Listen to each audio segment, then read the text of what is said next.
বাংলাদেশের সার্বভৌমত্ব এখন হুমকির মুখে যাবে যাচ্ছে এদের কারণে। চিন্ময় কৃষ্ণ দাসকে গ্রেপ্তার করার কারণে দেখেন সনাতনীরা কিন্তু ঐক্যবদ্ধ হয়ে গেছে। আমি ভাবতে পারিনি সনাতনীরা, আমি কিন্তু অবিশ্বাস্য। আমিও ভাবছি এরা এই দেশে থাকে কেন, এদের এত নির্যাতন অপমান করে কি দরকার থাকে কেন এরা। কিন্তু এই 2 দিনের রাজা দেখাইলো এবং আজকে এরা কিন্তু ঘুরে দাঁড়াইতেছে। জয় হিন্দ বন্ধুরা, আমি দীপার, আপনারা দেখছেন আপডেট ইন্ডিয়া। ভিডিও শুরুর পূর্বে আপনারা তো শুনেই নিলেন। দেখুন বন্ধুরা, শুরুর পূর্বে আমি আপনাদের কিছু কথা বলতে চাই স্পষ্ট। সেটা হচ্ছে এটাই, আমাদের কাছে বিশেষ করে সনাতনী ধর্মী ব্যক্তিদের কাছে বা সনাতনী ধর্মী মানুষদের কাছে ইসলামিক ব্যক্তি আর ইসলামিক দেশ কখনোই আমাদের ফ্রেন্ড হতে পারে না। যে বা যারা এখনো পর্যন্ত এই ভুল ধারণায় ব্যস্ত আছে বা ডুবে রয়েছে, তারা যেন এই ধারণা থেকে বাইরে বেরিয়ে আসে। এর জলজান্ত উদাহরণ হচ্ছে পাকিস্তান আর বাংলাদেশ। রিসেন্ট বাংলাদেশের ঘরের ভেতরে ইসকনের প্রভুকে তার সাথে কি করা হয়েছে সেটা আপনারা জানেন। আর এটা কারা করেছে? ইসলাম প্রোডাক্ট গ্রহণকারী টুপিদারি রাখা বাংলাদেশি ইসলামিক প্রোডাক্ট ব্যক্তিগুলো। হ্যাঁ বন্ধুরা, এই জন্য যে বা যারা এখনো পর্যন্ত ইসলামিক পার্সনকে আমাদের বন্ধু হিসাবে দেখেন বা ভাবেন, বাদ দিন। সময় এসেছে, অন্তত এই টাইমটা তো জাগুন। এই মুহূর্তে বাংলাদেশি সনাতনী ধর্মী ব্যক্তিরা ইসকনের প্রভুকে ধরার পরে তাদের মেরুদণ্ডটা শক্ত হয়ে গেছে। বাংলাদেশের ইসলাম পড়া গ্রহণকারী টুপিদারি পড়া বা মাদ্রাসা ছাপ ব্যক্তিগুলো যারা বা যে বা যারা এখনো পর্যন্ত তারা ভেবেছিল তাদের দেশে থেকে হিন্দুদের সাফাই করে হিন্দুদেরকে দাবিয়ে রাখবে, মনে হয় তারাই এই সমস্ত হিন্দুদের বা হিন্দু জাতিটাকে আরো মেরুদণ্ড শক্ত করে উঠে দাঁড়াতে তাদের বিরুদ্ধে প্রোটেস্ট করার জন্য খাড়া করে দিল। এটা আমার কথা নয়। যে বা যারা এখনো পর্যন্ত বাংলাদেশের চরম উগ্রবাদী বা টেররিস্ট সংগঠন বা ইসলাম পড়া গ্রহণকারী বা যে সমস্ত জায়গা থেকে সাপ্লাই করা হয় বা যে সমস্ত জায়গা থেকে তাদের মোটিভেট করে ব্রেনকে ওয়াশ করা হয়, সেই সমস্ত ব্যক্তিগুলো এটা যেন ভালো করে জেনে রাখে, হয়তো তারা জানে না যে ইসলামিক ব্যক্তিগুলো আজ পর্যন্ত শুধু ভাবে যে তাদের ঘরের ভেতরেই শুধুমাত্র এই ইসকনটা রয়েছে, কিন্তু তারা হয়তো এটা ভুলে গেছে ইসকন শুধুমাত্র বাংলাদেশের ঘরের ভেতরে নয়, আমেরিকা, রাশিয়া ছাড়াও বিশ্বের বিভিন্ন প্রান্তে ছড়িয়ে ছিটিয়ে রয়েছে। এরা জানেই না গোটা বিশ্বের সমস্ত জায়গা থেকে এই সমস্ত খবরগুলো যখন যেতে লেগেছে না, এই পরিস্থিতিটা কোথা থেকে কোথায় যাবে। যাই হোক বন্ধুরা, এর উপর যদি আমি কথা বলি সেটা সম্পর্ক ধর্ম নিয়ে চলে যাচ্ছে, যদিও আমার এখানে কারো বা কোনো ধর্মকে ঠেস পৌঁছিয়ে বলাটা উচিত নয়, কিন্তু বর্তমান সময়ে বাংলাদেশের ইসলাম পড়া গ্রহণকারী ব্যক্তিগুলো যা শুরু করেছে বলাটা অতীব জরুরি। যাই হোক, এই মুহূর্তে এই পুরো ঘটনাটার উপর শেখ ফরিদা কি বলছে সেটা অবশ্যই আপনারা শুনে নিন। আর আপনি যদি হিন্দু হয়ে থাকেন তাহলে অবশ্যই ভিডিওটিকে শেয়ার করুন, সবাইকে জানার সুযোগ দিন। অ্যাটলিস্ট এই মুহূর্তটা আপনাদের চোখ খুলুন যে ইসলামিক পার্সন আর ইসলামিক দেশ কখনোই আমাদের বন্ধু হতে পারে না। যে বা যারা যাদের সাথে এখনো পর্যন্ত ফ্রেন্ড লিস্টে আছে বা ফ্রেন্ডশিপে আছে, দূরত্ব বজায় রাখুন, নয়তো একদিন আপনার সাথে এমনটা হতে পারে। কেননা এরা ইতিহাস থেকে শুরু করে বর্তমান দিনে পর্যন্ত এরা কখনো বিশ্বাসের যোগ্য ছিল না আর না হবে। তাই এখনই উঠে দাঁড়ান, এখনই জাগুন। যাই হোক, ভিডিওটি দেখে নিন।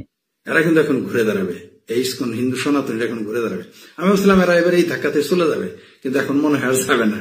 এরা শির তারা এদের সোজা হইতেছে আস্তে আস্তে। এই সনাতনীদের এই দেশের নাগরিক হওয়ার পরও তাদের যে বেজ্জতি করা হয়, এমন কোন হিন্দু নাই যে তাদের মালনা বাচ্চা বলে গালি দেয় না। কোন মালনা হিন্দু আছে তাকে মালনা বাচ্চা গালি দেয় নাই? আপনি জানেন একটা হিন্দুর মালনের বাচ্চা গালি দিলে তার মানসিক ভাবে কতটুকু সে কষ্ট পায়? আপনার জানেন না? কিন্তু গালি তো দেন, আইসা দেন, কাইসা দেন, পাইদে দেন, যখন মন চায় তখন ভাবে দেন। আর আপনারা যে পরে বাসায় গিয়ে কি বলো ওটা আমি জানি। এমন মনে করেন আপনি তারা মালানো বাচ্চা বলে জিতে গেছেন, সে পরে কি বলে আপনারে সেটা আপনি জানেন না। ওটা আর আমি জানি, ওটা বললাম না। এখন এই যে চিন্ময়কে গ্রেপ্তার করার কারণে আমেরিকা, ইউরোপ, মানে পাকিস্তান আর আফগানিস্তান ছাড়া, আরে ভাই দুবাইও ইসকন আছে, সৌদি আরব ইসকন ঢুকে গেছে। আপনি বাংলাদেশে তারা নিষিদ্ধ করবেন? তো সবচেয়ে বিপজ্জনক কথা হলো মুফতি মাসুদ আজকে একটা পোস্ট দিয়েছে যে সে সন্দেহ করেছিল, আসলে সে তো ট্যালেন্টেড, আমার চেয়ে বেশি ট্যালেন্টেড, তাই সে বুঝতে পারছে। আমি এটা বুঝতে পারিনি। আমি ভাবছি যে ফরহাদ মাজারি গেছে আপোষ করতে হাতে পায়ে ধরে, দেখি যে না, সে বুকে ছুরি মারতে গেছে। এটা মুফতি মাসুদ বলছে যে যখনই ফরহাদ মাজার চিন্ময়কে ইসকনের প্রভুকে নাকি প্রভু বলে, আমি প্রভু শব্দটা মানুষের জন্য, প্রভু শব্দটা আমি বাতিল চাই। মানুষ তো মানুষের নামের সাথে প্রভু তো দূরের কথা, প্রভুকে প্রভু বলতে আমি রাজি না। কেন প্রভু বলবো না? যাই হোক, যখন তাকে এই চিন্ময় দাসকে জড়িয়ে ধরে তখনই সন্দেহ করছে যে বুকে ছুরি মারবে। ফরহাদ মাজার ওই কাজটা করে আসছে, জড়িয়ে ধরে সে ধরে কি খুশি মালাতে থাকে বলে কিছু দেখলেন তো। তারপরে কি ঘটে গেল? একদিকে এদের মারলো, আরেকদিকে এদের উচ্ছেদ করার পরিকল্পনা, আরেকদিকে তাদের গ্রেপ্তার করতেছে। কি বুঝলেন? ফরহাদ মাজার গেল গলায় জড়িয়ে ধরতে, এখন তাকে অ্যারেস্ট করেছে। কি বুঝলেন? গলায় জড়িয়ে ধরে পিঠে ছুরি মারা লোক হচ্ছে ফরহাদ মাজাহার। ঠিক বাম রাজনীতিকে ধ্বংস করে দিচ্ছে, যেমন পিছনে ছুরি মারছে বাম, সিংহবাম যত আছে বাংলাদেশের বা পৃথিবীর যেখানেই থাকুক বা ভারতে থাকুক যেখানে থাকুক, সিংহবামের সমাজতন্ত্রের রাজনীতির পিঠে ছুরি মারছে।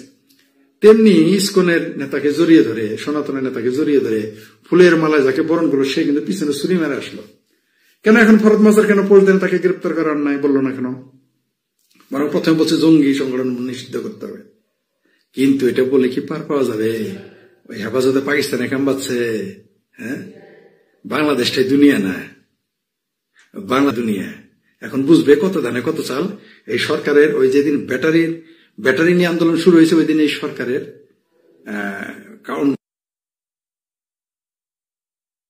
শুরু হয়ে গেছে পতনের। এখন নাম মাত্র যে কোনো মুহূর্তে চলে যাবে এই সরকার। আমি তো সর্বশেষ সময় দিয়েছিলাম আগামী 5ই আগস্ট, এটা বেশি হয়ে গেছে। আগামী 5ই আগস্ট তো টিকবেই না, এখন আরো দ্রুত এরা চলে যেতে হবে। কোনো দানাই বানাই জালিয়াতি বাটপারি চলবে না, তাকে এই সরকারকে বিদায় নিতে হবে। তবে আমি ভাবছিলাম যে এরা পালায় যাবে বা তাদের সেফ এক্সিট দেওয়া হবে, কিন্তু এখন আমার তা মনে হয় না। আমার মনে হয় এরা বেজ্জতি না হয়, এদের তো আকল নাই, কারণ রাজনীতি বুঝে না, তো এদের রাজনৈতিক ভাব তো বুঝে না, রাজনীতিবিদারে রাজনীতি ভাব বুঝে না, আর তো এরা তো রাজনীতি না করার লোক। এরা পাবলিকের পাড়া না খেয়ে দেশ ছাড়বে না, বুঝতে পারছেন? চিন্ময় তো জ্ঞানী লোক নয়, সে তো, তা আমি জানি না কে জ্ঞানী কে মূর্খ, এটা আমি জানি না। কি লিখছেন? আমরা দরকার হলে আমি কিন্তু ইসকন ও সমালোচনা গ্রহণ করবো না। মিস্টার নওয়াজ আলী বিরাট বড় রাজনীতিবিদ আপনারা, তা আপনার ইসকন আপনাকে গ্রহণ করলে কি, আপনি না করলে কি? আপনাকে হিন্দু ইসকন তো যারা হিন্দু, আপনি গ্রহণ করার রেখে না করার রেখে, আর সমালোচনা গ্রহণ করেন না, আপনার না করছে কারা? আপনি গিয়ে নওয়াজ আলী আপনি যায় পাকিস্তান, আপনি হেফাজতে পাকিস্তানে যোগ দেন, আপনার না করছে কারা? ধরে রাখছে কেউ? এখন মুসলমান দরকার হলে আমরা আওয়ামী লীগকে আবার ক্ষমতা আনেন কেন? আওয়ামী লীগ না বলেন, আওয়ামী লীগ নাকি ইহুদির দল, কাফেরের দল, এখন আওয়ামী লীগ ভাই হয়ে গেল।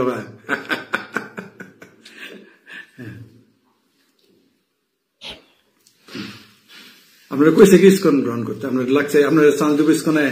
আপনার মতো ফালতু লোকের এই যে কি নওয়াজ আলী,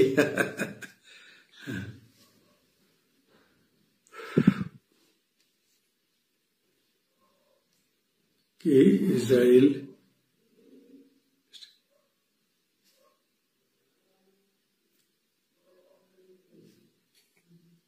ধন্যবাদ ইতালি থেকে। যাই হোক, বড় ভাই কলকাতা ত্রিপুরা একদম চিঙ্গুবাম হাতে, আসামে একটু পরিবর্তন হয়েছে। আসামে আসছে তাও হেমন্ত আসছে বলে কাকো।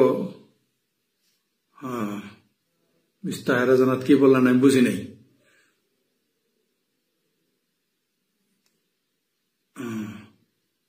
সিংকুবামেরা সনাতন না, সিংকুবামেরা সব ধর্মেরই বিরুদ্ধে, ইসলাম ব্যতীত। সিংকুবামেরা সব ধর্ম বিরোধিতা করবে, মুসলিম ইসলাম ছাড়া।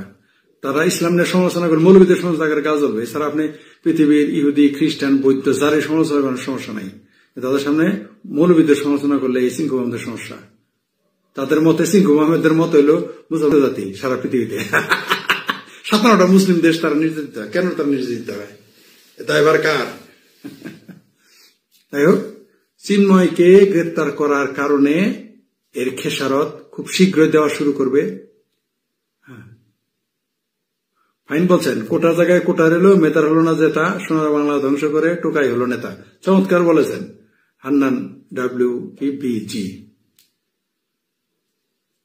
বাংলাদেশ না, পৃথিবীর অধিকাংশ জায়গায় বামেরা নীতিহীন। এরা যা বলে তা করে না, আর যা করে তা বলে না। ফরিদ ভাই আপনার ভিডিও শেয়ার করতে দিচ্ছে না ফেসবুক, কেন? আমার বই শেয়ার করতে পারবেন না কেন? জানি না তো, এটা খবরের কাগজে তো বুঝলাম না। তাই ধন্যবাদ সকলকে। তবে এই চিন্ময়কে গ্রেপ্তার করার কারণে এই সরকার নাবালক সরকার পরিচয় দিয়েছে এবং এর খেসারত তাকে দিতে হবে। একদিকে সনাতনের ঐক্যবদ্ধ হচ্ছে, আন্তর্জাতিক ভাবে বিচ্ছিন্ন হয়ে যাবে। তারাও জনগণ তাদেরকে মেনে নিবে না। এই সরকারকে জনগণ লাথি দিয়ে বিদায় করবে, খুব বেশি দিন না। এটা আওয়ামী লীগ না, আম জনতা, আম পাবলিক তা করবে, আপনি নিশ্চিত থাকেন। এটা আমি গ্যারান্টিতে আপনাদের বলতে পারি, দায়িত্ব নিয়ে বলতে পারি। এরা পালিয়ে যেতে পারবে না, পালিয়ে যাওয়ার সুযোগ পাবে না। জনগণ এদের পেটে বাড়া দেখবে। বন্ধুরা, ভিডিওটিকে যদি শেখ ফরিদার শেষ পর্যন্ত দেখে থাকেন তাহলে অলমোস্ট আপনারা শুনে দিয়েছেন ওনার সাথে কি হয়েছে, কে বা কারা এই সমস্ত কাণ্ডকে ঘটিয়েছে। আপনাদের কি মনে হচ্ছে এই মুহূর্তে বাংলাদেশের ঘরের ভেতরে যা কিছু হচ্ছে সেটা কি একতরফা হচ্ছে না? আপনাদের মতামত অবশ্যই কমেন্ট বক্সে লিখে জানান। তার সাথে এটাও লিখবেন, আপনি সম্পূর্ণ কি ইসলামিক সমর্থনকারী না ইসলামিক বিরোধী? আপনার মতামত লিখতে কেউ ভুলবেন না। Thanks for watching. জয় হিন্দ, বন্দে মাতরম।